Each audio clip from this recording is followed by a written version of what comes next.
프리미어리그에 칼바람이 불어닥치고 있습니다. 지난번 세리에A에서 벌어졌던 유벤투스의 승점 삭감 징계의 바람이 프리미어리그에까지 미치고 있는 것인데요. 생존왕으로 불렸던 에버튼이 승점 10점이 삭감되면서 순식간에 강등 위기에 몰린 것입니다. 첼시와 맨체스터 시티도 비상이 걸리면서 손흥민의 토트넘이 우승 경쟁을 하는데 유리한 형국이 돼가고 있습니다. 프리미어리그 사무국은 한국 시간 18일 공식 홈페이지를 통해 수익성 및 지속 가능성 규칙을 위반한 에버튼의 승점 10점 삭감 징계를 즉시 적용한다고 공식 발표했습니다. 이에 따라 에버튼은 승점 14점에서 10점이 삭감되면서 승점 4점이 됐습니다. 에버튼은 12라운드까지 진행된 PL 일정에서 4승 2무 6패 승점 14점으로 14위에 올라 있었는데 9위 웨스트햄 유나이티드와 승점 3점 차이 밖에 나지 않는 차이를 유지하며 언제든 10위권 내로 올라갈 가능성이 있었습니다.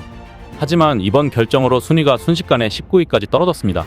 아래로는 승점 4점의 득실차가 21인 벌리뿐이 없습니다. 만약 에버튼이 PL에서 챔피언십으로 강등당하게 된다면 구단 역사상 최초의 사건이 됩니다. 에버튼은 1950-51 시즌 1부 리그 승격 이후 73년 연속 잔류라는 기록을 갖고 있는데요.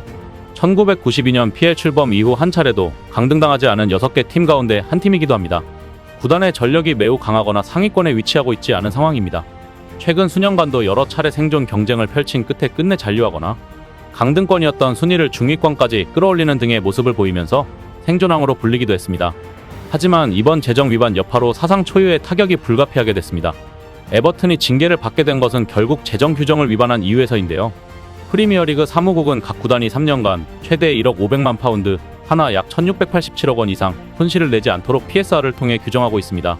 이를 어길 시엔 승점 삭감은 물론 최대 강등이란 중징계를 내릴 수 있도록 했는데요. 그런데 여러 보도에 따르면 에버튼은 2018년부터 2021년까지 3년간 3억 500만 파운드 하나 약 4,903억 원이라는 천문학적인 재정적 손실을 기록한 것으로 알려졌습니다. 2021-22 시즌만 해도 1억 2,450만 파운드 약 2,003억 원으로 규정 수치를 넘겼습니다.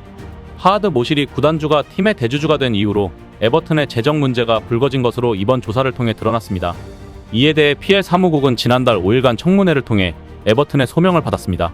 그리고 소명과 자료 등을 최종 검토해 논의를 거친 결과 일부 소명이 받아들여져 승점 10점 삭감이란 조치를 내렸습니다. 결국 에버튼은 프리미어리그에 PSR이 도입된 이후 승점 감점을 최초로 적용받은 클럽이 됐습니다. 결정이 발표되자 에버튼도 곧바로 성명을 내고 유감을 표했습니다. 에버튼은 구단은 규정 위반 혐의를 독립위원회에 회부한 사무국의 결정을 접한 뒤 실망했다면서 또한 판결에도 실망을 금할 수 없다. 이것은 매우 부당한 스포츠 제재라고 판단했기에 항소 의사를 전달했다고 전했습니다. 또 에버튼은 우리가 받고 있는 혐의에 대해 강력한 이의를 제기한다. 우리는 구단을 강하게 지킬 준비가 되어 있다면서 수년간 우리 클럽은 PL에 투명한 방식으로 정보를 제공했고 개방적으로 이끌어왔다. 그렇기에 우리가 PSR을 위반했다는 판단을 인정할 수 없다면서 정보 은폐 없이 PL 사무국과 소통해왔고 자신들이 혐의가 없다고 강조했습니다.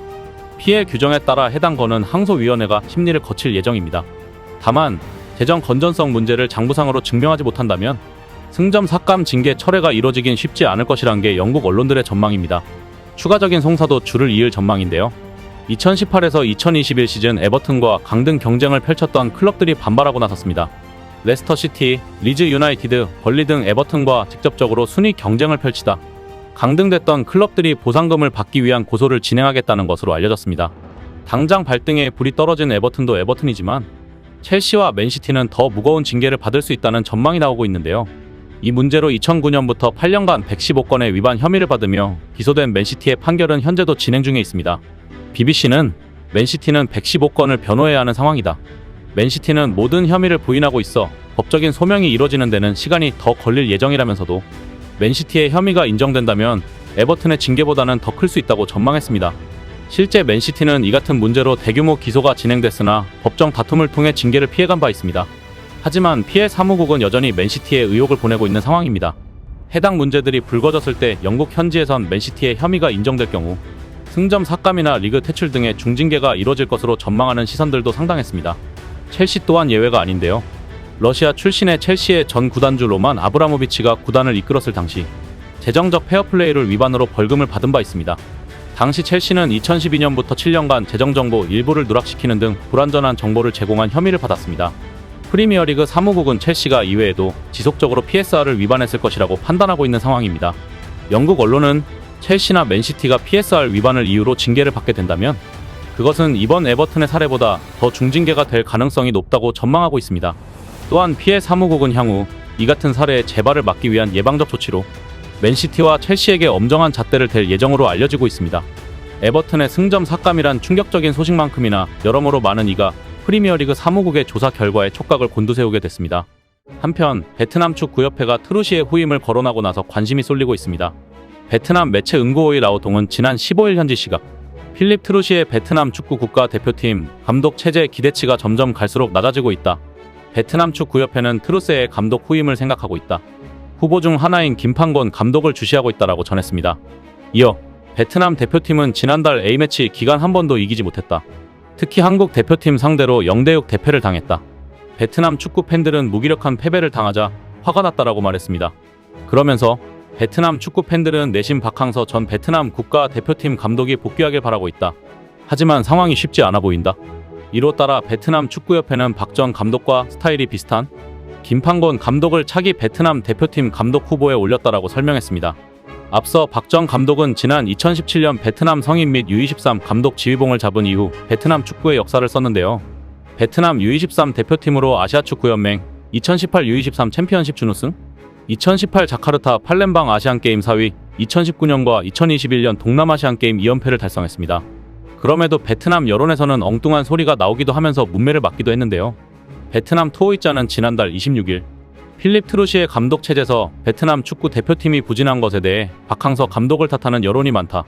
하지만 이는 정말 터무니없는 생각이라면서 박항서 감독 시절서 낸 성과를 무시하고 선수 발굴을 안 했다고 주장하는 것은 지나친 일이라고 보도한 바 있습니다. 이 정도로 키워준 것도 모자라 선수 발굴 안 했다고 운운하는 것은 문제가 있어 보입니다. 베트남 축구 대표팀은 10월 A매치 기간 동안 3경기를 가져서 전패했습니다. 중국전 0대 2패, 우즈베키스탄전 0대 2패에 이어 한국 상대로도 0대 6으로 대패했는데요. 3경기 모두 엄청난 격차를 느끼면서 패배한 상황이라 자국 내 여론이 뜨거워졌습니다. 다행인지 불행인지 모르겠지만 북중미 월드컵 2차 예선 첫 경기에서 필리핀을 2대 0으로 승리한 상태입니다.